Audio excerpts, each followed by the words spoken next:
Hello. Well, it's been a little while since I put together one of my little blogs, and I have been intending, as I've said previously, to be quite focused in some of these reflections on at least some of the questions that feature in a survey that I and others have put together to tease out aspects of our sexuality and particularly our subconscious sex.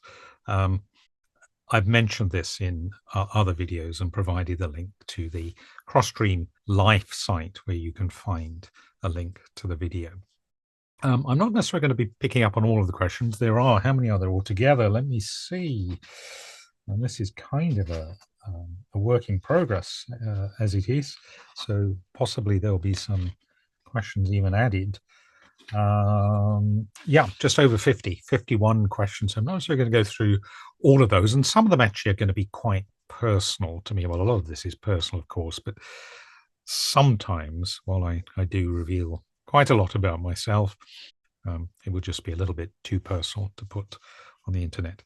But the idea with these reflections is I'm just offering my views, which may trigger something for you, may trigger something that is completely the reverse to my feeling, because I don't think there necessarily are right or wrong answers with this, but that in itself hopefully could be useful. And maybe also I'm kind of modeling a little bit of the kind of reflection that the kind of things that might come up when you consider these questions. So I have taken the first question presented in the survey for this little reflection here. And the question is, what, if anything, do the terms maleness and femaleness mean to you? And if relevant, how do you distinguish these from masculinity and femininity?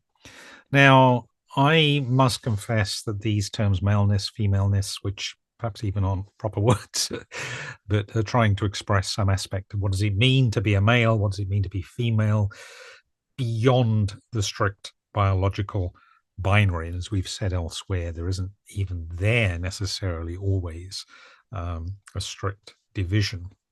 But leaving that aside, what do the ideas of maleness and femaleness mean? And I have to confess that when I reflect on these terms, do tend towards fairly stereotypical views that my own culture would actually see as expressions of so-called, let's say, macho-ness and femininity.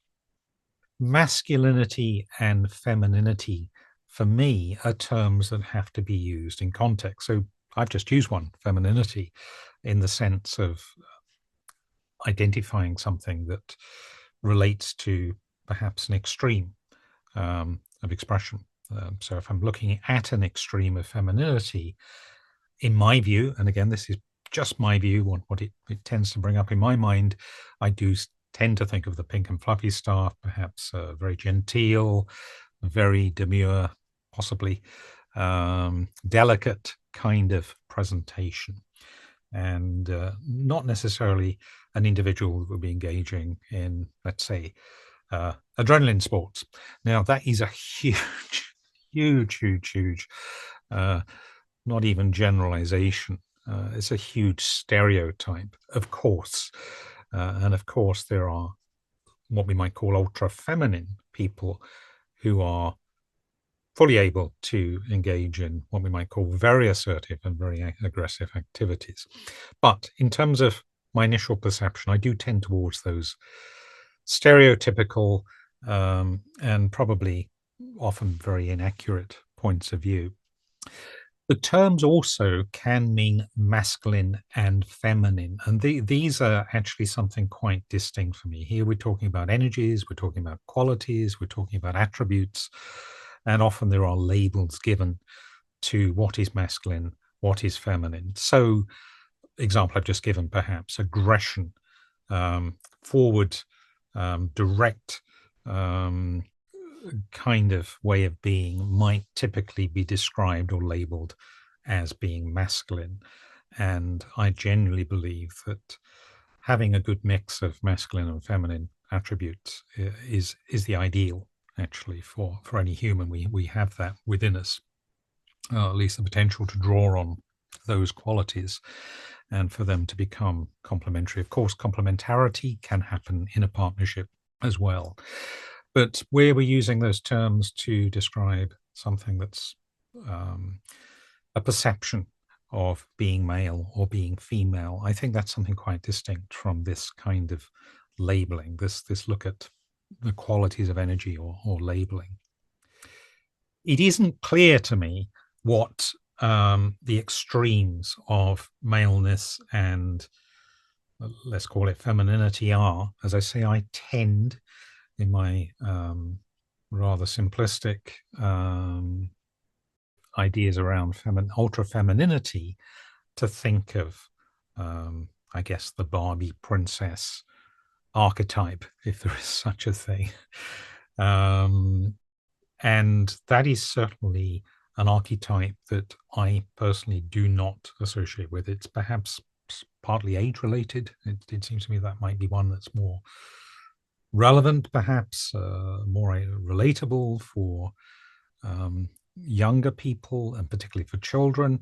And as a child, I never ever related to that archetype either. The maleness extreme is something which I don't have a very clear picture about and probably will vary from day to day.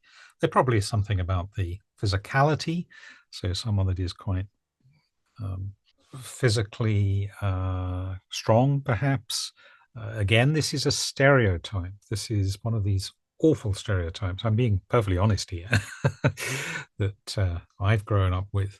I might think of someone that's quite likes to play the hard man, sort of presents a fairly tough, no nonsense image, is fairly directive, and possibly also aggressive, certainly not afraid to stand their ground. So that, again, is a stereotype that will vary from day to day. What on earth happens if there is such a thing as a spectrum of maleness and femaleness as you get towards these extremes? I don't know. I can't actually really envisage that, but there seems to be, there would seem to be a bit of a gradation of these attitudes, really, that occur along that spectrum. These attributes, I should say. So aggressiveness, let's say that's one of them, versus gentleness. So to put simply, what do these terms mean? I don't have a very strong handle on them beyond the stereotypes. And I have to say that I'm not particularly pulled towards either of the extremes as I see them. Although, generally speaking, and this will vary from day to day, but more often than not, I would tend to associate with maleness in terms of its presentation, in terms of the attributes. And that may just be down to the natural qualities within me that perhaps partly through my own upbringing, my own socialization, have sort of come more to the fore. So I tend to be a little bit more assertive than I would see with, let's say, the more demure, extreme Barbie-esque, although I think Barbie's very assertive, Barbie-esque character. Oh dear, I'm sure there's going to be some pretty awful comments on my my stereotyping here. I'm just saying this again because this is the only way I can characterize extremes, not to make a judgment on the right or wrong, as it were, of being what sort of embodying one of these types. So this is a bit of a confusing question for me. I think it does say something about my sexuality, but the extremes don't really give me much of a handle on what we're talking about. Having said that, I think that words, these terms, do matter. They do speak to us in some way. We will each have our own ideas of what these mean. As I say, whether our own upbringing, what we've learned, how we've been socialized, play a part in this, certainly they seem to, in terms of my own perception of these extremes, but how they do in terms of our own expression, that really is a bit of an open question.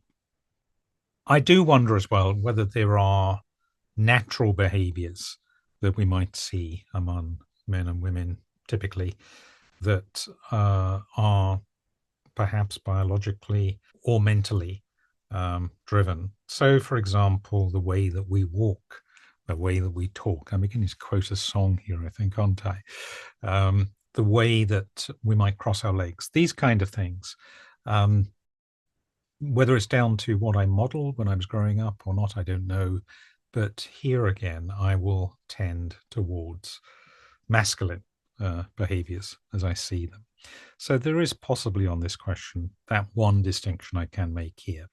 Whether that is due to what is innate, as I say, or what I've grown up with, I don't know. So an interesting question, one to reflect upon, and one that's going to raise different thoughts for different people.